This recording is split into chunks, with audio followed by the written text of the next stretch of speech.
अहम खबर से आगाह करें। सदर आरिफ अलवी ने आम इंतखाबात की तारीख का ऐलान कर दिया है। सदर आरिफ अलवी ने आम इंतखाबात के लिए 6 नवंबर की तारीख का ऐलान किया है। अहम खबर से आगाह कर रहे हैं। आम इंतखाबात के हवाले से सदर आरिफ अलवी ने आम इंतखाबात की तारीख का ऐलान कर दिया है। आम इंतखाबात की तारीख का 6 नवंबर का ऐलान किया गया है। इसी हवाले से मजीद तफसीलात जानते हैं हमारे नुमाइंदा जावेद शहजाद से।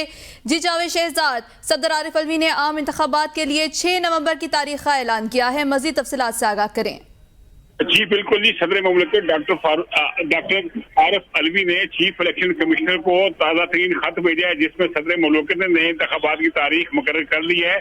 सदर का कहना था 9 अगस्त को वज़ीर-ए-आज़म के मशवरे से कौमी असम्बली तहलील की थी और अब जो नए इंतखाबात हैं वो लाज़िम वल मलज़ूम हो चुके हैं।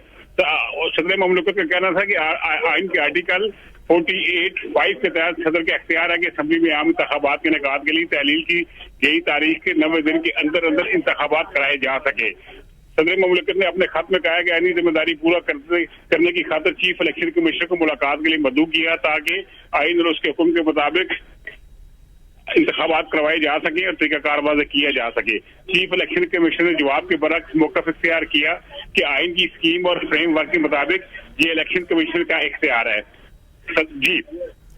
जी, सदर आरिफ अलवी ने आम इंतखाबात के लिए 6 नवंबर की तारीख का ऐलान कर दिया है। अहम खबर से आगाह कर रहे हैं। सदर ममलिकत डॉक्टर आरिफ अलवी का chief election commissioner Sikandar Sultan Raja के नाम खत। सदर ममलिकत ने 9 अगस्त को वज़ीर-ए-आज़म के मशवरे पर कौमी असम्बली को तहलील किया। आइन के आर्टिकल 48(5) के तहत सदर का इख्तियार है कि असम्बली में आम इंतखाबात के इनेकाद के लिए जो है वो ऐलान कर दिया गया है। अहम खबर से आगाह कर रहे हैं। सदर आरिफ अलवी ने आम इंतखाबात की तारीख का ऐलान कर दिया है। इस हवाले से मजीद तफसीलात जानेंगे ब्यूरो चीफ इस्लामाबाद खालिद जमील से। जी खालिद जमील साहब, बताइएगा किस तरह से देख रहे हैं आप, क्या 6 नवंबर को इलेक्शन होते हुए नजर आ रहे हैं? अब तो सदर ममलिकत ने भी जो है वो आम इंतखाबात का ऐलान कर दिया है। देखिए, ये बड़ी अहम डेवलपमेंट इस एतबार से है कि अगर आईने पाकिस्तान को आप देखें तो 9 अगस्त को कौमी असम्बली तहलील की गई थी प्राइम मिनिस्टर की एडवाइस पर और प्रेसिडेंट ने इस पे फौरी तौर के ऊपर दस्तखत कर दिए थे। तो इसलिए आईने पाकिस्तान के तहत तो ये सदर पाकिस्तान का इख्तियार है कि वो ऐसी डेट दें जो 90 दिन के अंदर इलेक्शन हो। अब असम्बली तहलील हुए आज 35 दिन हो चुके हैं और अभी 55 दिन मजीद बाकी हैं 90 दिन के अंदर और 54 दिन इलेक्शन प्रोसेस को चाहिए होते हैं। तो इसलिए सदर पाकिस्तान आज तवक्को की जा रही थी कि आज या कल वो डेट ऐसी देंगे जो 7 नवंबर से पहले की होनी चाहिए, 7 नवंबर या इससे पहले की, क्योंकि 7 नवंबर 90 दिन बन जाते हैं और फिर 8 नवंबर जो है वो 91 डेज होने थे। तो इसलिए सदर मुमलिकत ने आखिरी दिन तक इंतजार किया। इलेक्शन कमीशन की तरफ से कोई रिस्पांस नहीं आया, जो उन्होंने मुशावरत के लिए भी उनको तलब किया था, फिर लॉ मिनिस्ट्री से मुशावरत की। तो आज अपना उन्होंने कॉन्स्टिट्यूशनल जो इख्तियार था उनका और जो जिम्मेदारी थी बेसिकली वो उन्हें अदा कर दी है। अब ये बुनियादी जिम्मेदारी इलेक्शन कमीशन की है कि वो आईने पाकिस्तान के मुताबिक जो है कि इलेक्शन करवाए। अगर वो ये समझते हैं कि वो इस तारीख पर इलेक्शन नहीं करवाते कि इलेक्शन एक्ट के मुताबिक या उनको पहले हल्का बंदियां करवानी है और फिर इलेक्शन करवाने हैं, तो अब उनको जो है सुप्रीम कोर्ट में जाना पड़ेगा। और सदर पाकिस्तान के हुक्म के मुताबिक अगर शेड्यूल नहीं जारी होता तो अब फ्री कैन जो है वो इस फैसले को भी चैलेंज कर सकते हैं कि इलेक्शन कमीशन ऑफ पाकिस्तान इंतखाबी शेड्यूल जारी क्यों नहीं कर रहा। तो मेरा ख्याल है कि ये मामला दोनों सूरतों में सुप्रीम कोर्ट जाता हुआ नजर आ रहा है और हतमी फैसला ये सुप्रीम कोर्ट करेगी। इससे पहले भी पंजाब केपी के इलेक्शन के मामले में सुप्रीम कोर्ट ने 2 बार फैसला दिया, लेकिन इलेक्शन कमीशन ऑफ पाकिस्तान और उस वक्त की हुकूमत ने उस फैसले पर अमल नहीं किया था। तो अब ये देखना होगा कि सुप्रीम कोर्ट इस बार अगर ये फैसला करती है कोई भी इस हवाले से, तो फिर इस हुकूमत के लिए अनाउंसमेंट तो उन्होंने की हुई है कि सुप्रीम कोर्ट जो भी तशरीह करेगी, फैसला करेगी, हम उस पर अमल करेंगे।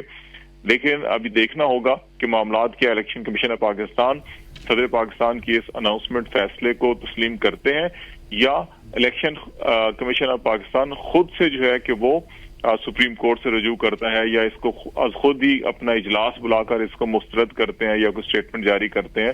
तो उससे अंदाजा हो जाएगा कि अब नेक्स्ट स्टेप जो है वो क्या होगा। जी खालिद जमील साहब साथ रहेगा। एंकर पर्सन ईसा नकवी ने हमें ज्वाइन किया। ईसा नकवी साहब बहुत शुक्रिया।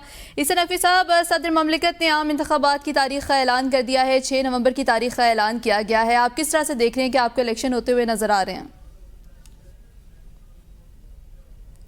ईसा नकवी, आप मुझे सुन सकते हैं?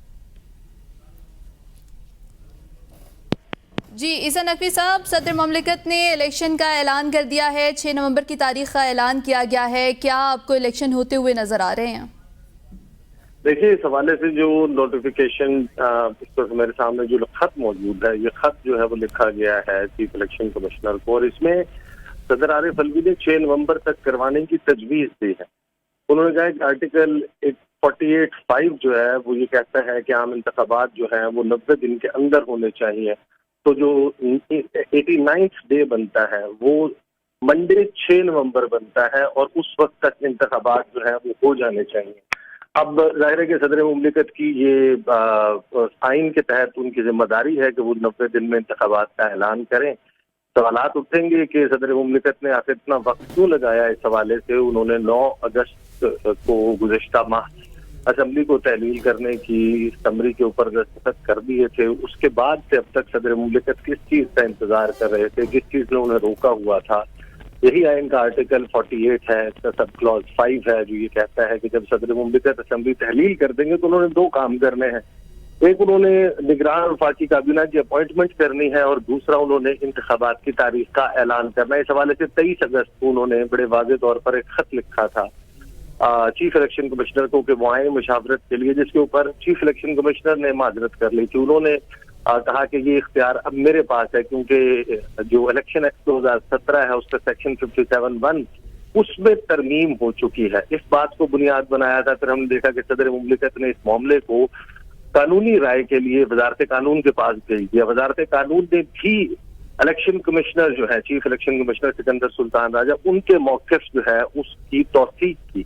उसके बाद सदर मुमलिकत ने अपनी कानूनी टीम के साथ मशावरत की, जिसके बाद उन्हें ये बताया गया कि आपका ये हक है, आपका ये राइट है, और आप ही ने तारीख का ऐलान करना है। उसके बाद लग तो ये रहा था कि सदर मुमलिकत अगस्त के महीने में ही तारीख का ऐलान कर देंगे, लेकिन फिर कुछ खबरें आई कि जो ऐवान सदर का 4था फ्लोर है वहां पर कुछ अहम शख्सियात की मुलाकातें हुई हैं सदर मुमलिकत से। उसके बाद सदर मुमलिकत ने ना तारीख का ऐलान किया, और फिर मुतालबा पाकिस्तान तहरीक इंसाफ की तरफ से खत लिख कर भी किया गया, और बहुत सारे लोगों ने मुतालबा किया सदर मुमलिकत से कि वो आइन के तहत अपनी जिम्मेदारी को पूरा करें, लेकिन ये नहीं हुआ। अब 13 सितंबर को ये ऐलान किया जाना सदर मुमलिकत की तरफ से 5 दिन बाद, जब उनका टेन्योर जो है वो खत्म हो चुका है। अगर आइन का article 44 term of the president के ऊपर बड़ा वाज़ेह है, वो ये बड़े क्लियरली बताता है कि जो सदर मुमलिकत हैं वो नए सदर के इंतखाब तक इस दफ्तर में रह सकते हैं, और वो तमाम